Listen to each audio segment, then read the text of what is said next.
skin in the game. You talked about that. It's important. Real estate investing, the no money down deal. It's hot topic. It's really how most people get involved in real estate, or the reason why. And so no money down deal, the reason why it's so attracting is because they have no money. Right. Now, that's not necessarily bad. Like, everyone has to start somewhere. Does that mean you need to start with the $2.5 million apartment complex? Exactly. Yeah. So what kind of, because no money down also it's not necessarily bad, but it's something to consider as far as risk management for the passive investor. What do you recommend investors, like if they're going to go into a syndication, or even if it's completely 100% like how you have it, what kind of skin in the game should they look for, or maybe even just ask questions with what do you generally look for or recommend? Oh, thank you for a second there, but I think I get your point. What should they look for is certainly, I think, a healthy amount of skin in the game. That is their own money being brought to the table. A lot of other investors like to just charge a fee for the syndicating, right? The sponsor fee, and then donate that or give that right back to the deal as their own skin in the game. But honestly, that's not skin in the game for me. That's not good enough. I think if I were to passively invest, I would need to see a lot more. Maybe somebody that brings in more money than me. And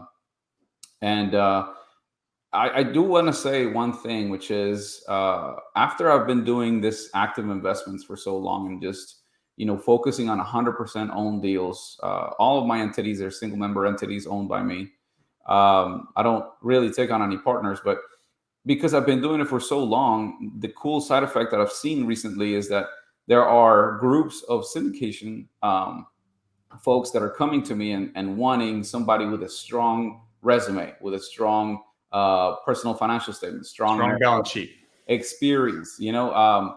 I had recently, last year, I sold a property in March to 4 individuals. Were pretty well off individuals. They wanted to buy an apartment complex from me, but they were not approved by Freddie Mac because they did not have the necessary experience or net worth. So they had to bring me back as a partner, as a very small, minute partner, just so I can just have them meet their qualifications. So I see that, and it's a very cool side effect of just doing this for so long, where I've just kind of built up a robust personal financial statement with enough experience, so people can realize and then bring that deal to me, and then just say, hey, here's 20% of a deal. Just all we need is your signature, no money into it. That's a pretty cool way to syndicate. So I think I briefly told that story whenever we were speaking on stage together. That's what I wish Jamie and I did when we first got into our first deal. So we went in 100% because we can keep 100% of the pie, but we also had a lot of inexperience running a property of that size. It worked out really well because we bought it so ridiculous, like $19,000 a door.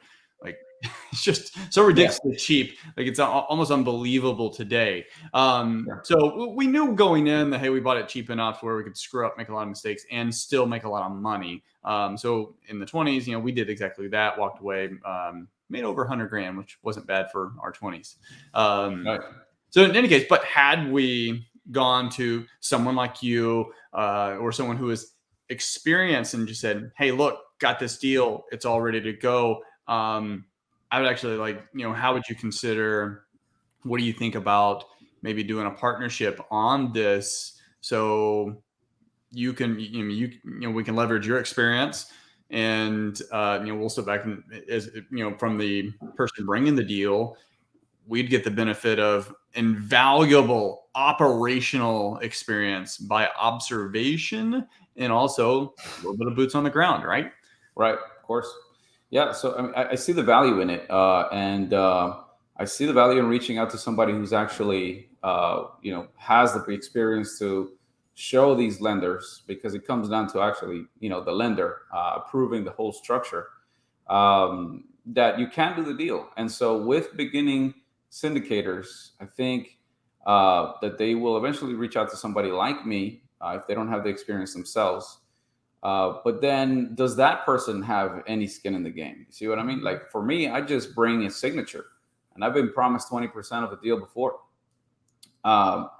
That sort of makes me uneasy. The particular deal that I'm thinking about was with the sponsor bringing a large amount of funds, but being a KP or key principal or key partner, I'm sorry, on deals like this, I think is very important. But for the passive investor investing in these type of structures, just look at the structure of who is actually bringing skin in the game, and if not, just always kind of think, hey, there's always active investments for me. I don't have to own 1% of 2,000 units. That's really not wealth.